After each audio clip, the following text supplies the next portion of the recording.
Hello students, welcome to my YouTube channel Smart Learning 24/7, and in this video of mine I'll be telling you some helpful tips and understanding as to how to pass your UGC NET. And before I move on, let me remind you one thing. If you would like to get notifications of my further videos, please do subscribe to this channel and click the bell icon. So now moving on, first and foremost thing, as a NET aspirant, you got to be familiar with the categories. Until now, NTA, the exam conducting authority for your UGC NET, they have taken this job since December 2018. From then, when they are releasing this cutoff, they have classified the cutoffs based on these 9 categories. So if you just have a look at the 9 different categories which are available, the first and foremost thing will be general category, then followed by general it will be OBC, non-creamy layer, SC, ST, PWD, 4 different bifurcations, then EWS. So these are the 9 different categories which you have actually got. Based on this, they actually declare the cutoffs. Okay. So the next thing about your cutoffs, like each and every aspirant, net aspirant, like they'll be looking into the cutoffs for the years together. Like for 2018, this was the cutoff. For 2019, this was the cutoff, and 2020, possibly by doing up with some statistics, they may arrive at an average, and they may have a conclusion that so this got to be the marks which I got to focus on, I got to target on based on my category. But friends, remember one thing, you are going to get into a profession which is of noble stature. Teaching, it happens to be a noble profession. So when you join a college or an university, you cannot give your wishes, or you cannot say about your desires. Like, say for instance, if you are a commerce oriented faculty, then you at your graduation level, at your post graduation level, like you might have got a good comfort level in accounting based subjects, and you may not be that okay with theoretical subjects. So when you get into a job of a assistant professor at a college or at a university, you cannot say that, sir, I'm comfortable with accounting based subjects, I am completely neglecting this theoretical subjects, you can give me these subjects. You cannot give your prescribed list to your higher officials or to your seniors. So whatever has been given to you, you got to accept to it, and you got to start giving lectures to the students. So that is why this is the basic platform, that is at this national eligibility test. Please do not have a premeditated conclusion that, like, I'll be studying these many, I'll be covering these many units, or I'll be covering only these particular subjects which I am comfortable with, and rest of the subjects I'll ignore or eliminate. Please do not have that mindset, because if you have got this particular attitude, then becoming a teacher, after becoming a teacher, it will be really a tough way for you, it will be a tough situation for you, because you got to be very much flexible in your approach. Okay. And now if you look into the cutoff, like I have looked into the 3 exams which NTA has conducted till now, 3 national eligibility tests which they have conducted till now. And for paper 1, if you are focusing on paper 1, like paper 1 there will be 50 questions, and in paper 2 there will be 100 questions. Okay. So the minimum cutoff, in my perspective, whatever may be the category which you belong, you got to focus on 35 questions to get it right. If you are focusing on only assistant professor, if you are targeting to become only a faculty at a college or an university, then straightforward, in a straightforward manner, you got to get through 35 questions right. So that got to be your target. And on the second on in the second situation, like if you are focusing on JRF, junior research fellowship, as your target, then 40 questions you got to get it right. Okay. Then in the case of paper 2, like there will be 100 questions, and for assistant professor, out of 100 you got to get it 70 questions right. And for assistant professor with JRF, you got to aim for 80 questions to get right. So you may feel that, like I belong to this particular category, and in my category the cutoff was far more less, but this individual, like he's asking us to concentrate on this much marks or these many marks. So friends, remember, always have a optimistic vision, always have a positive frame of mind. If you target this much, to an extent you can reach your cutoff. So that's my belief, because this is the maximum which I'm saying to whatever category you belong to. If you belong to a general category or an OBC or an SC ST or EWS or PWD, whatever may be the category, if you target on this particular questions to get it done or get it right, then definitely you are going to make through your national eligibility test. Remember that.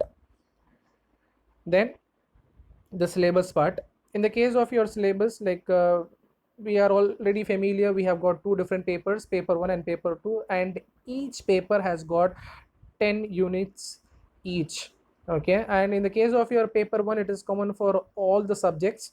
So you have got units like teaching aptitude, research aptitude, comprehension, communication, mathematical reasoning and aptitude, logical reasoning, data interpretation, information and communication technology, people development and environment, higher education system. So these are the 10 units which you have got in your paper 1.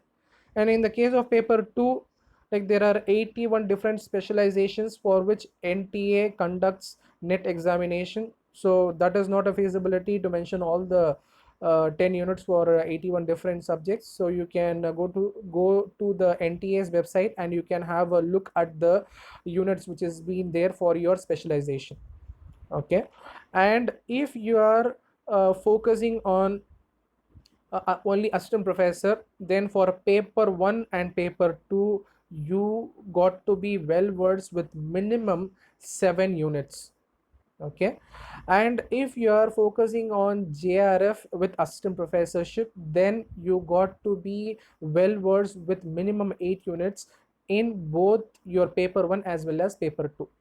And you may ask a question like the remaining 2 units, can it be left out, or the remaining 2 units 3 units, can it be left out? No, in that 2 units and 3 units also you can just have an overview.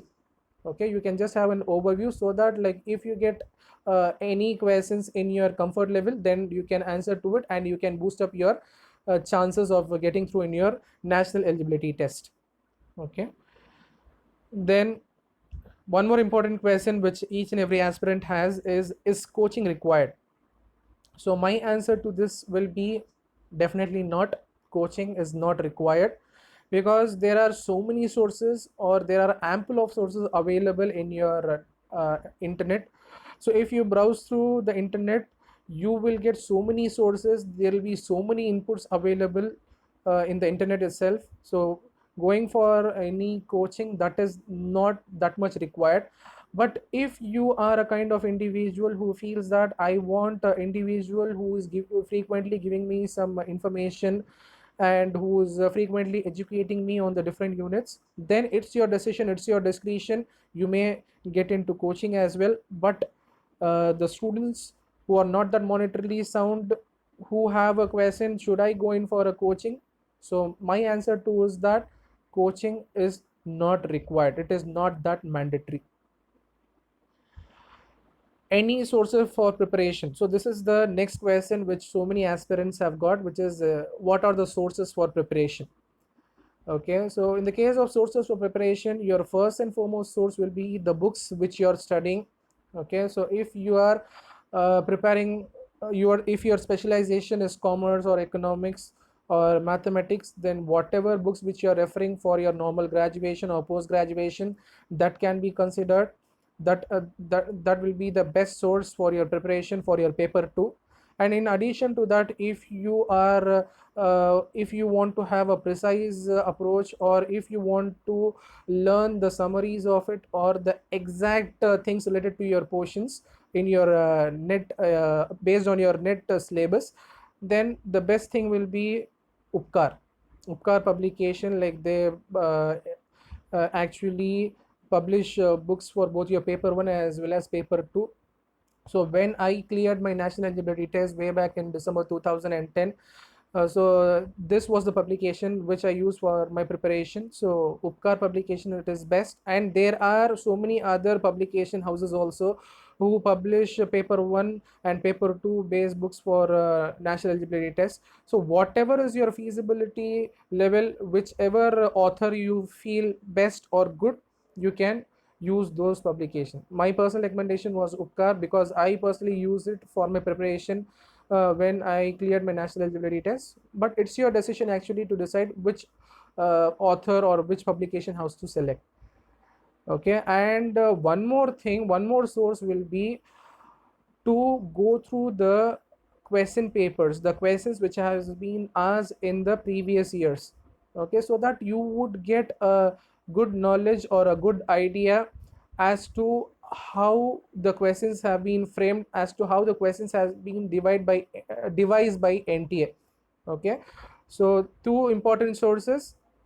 One will be one particular publication house or one particular author who is covering all the 10 units for your paper 2 and also for your paper 1, and then the repeated questions which has been asked to you in the previous years. So if you go through these two things, so in my opinion, in my perspective, these are the two best sources by which you can get good knowledge about your national eligibility test. Okay, and one more question which frequently crops up in the mind of the aspirants for national eligibility test is time for preparation. How much time do I require?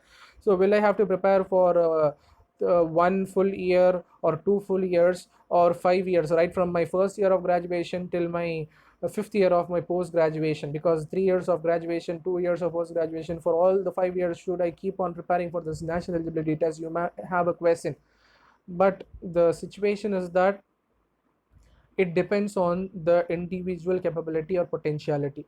Like if you are a good learner, 3 months time is good enough, it will suffice. And if you are an average learner, then 6 months duration or 9 months duration or 1 year duration will suffice. It depends on the individual, it varies from person to person. So my personal opinion is that minimum duration of 6 months, if you dedicate for this net exam preparation, then easily you can get through in your national eligibility test. Okay, what if I don't clear? Okay, so that is the next question which individuals frequently ask. What if I don't clear? So remember one thing, if you are very passionate about one particular thing, please give your attempts frequently, because individual who is very passionate about one particular thing, and if he accomplishes it, and if he reaches that particular target, and if he gets his passion as his profession, then it will be a win-win situation for you. Okay, so please do not get disheartened. So there may be a few persons, like they may say, I have been attempting this national eligibility test for 10 times or 12 times or 15 times, I have not been in a position to get through in this national eligibility test, so I have got frustrated, I am into a boredom, like I'll not proceed further. Please do not give up your heart, go for it. Definitely, if you prepare it in a smarter way, if you dedicate yourself, definitely you're going to do it up. Okay, so please concentrate, have a passionate living. If you're passionate about something, definitely you're going to get it one day or the other. Will I get a job? That is the next question which so many people ask. For national eligibility test, it is a mere qualification which you get, like after completing your graduation or post graduation, the people will come searching for you in the case of campus recruitment drives for your institutions. And if the in campus recruitment drives, if you don't get selected, then you give a try in off campus drives and you apply for different institutions. The similar thing is that after you get through in this national eligibility test, you got to approach or you got to apply. That is, there are so many advertisements which frequently come before the starting of the fresh academic year. After qualifying this national eligibility test, you can apply with the organization which you are comfortable in with, and you can attend an interview, and if you get through, then the pay package and all, like they'll decide. Okay, and if you land up into a government job, well and good.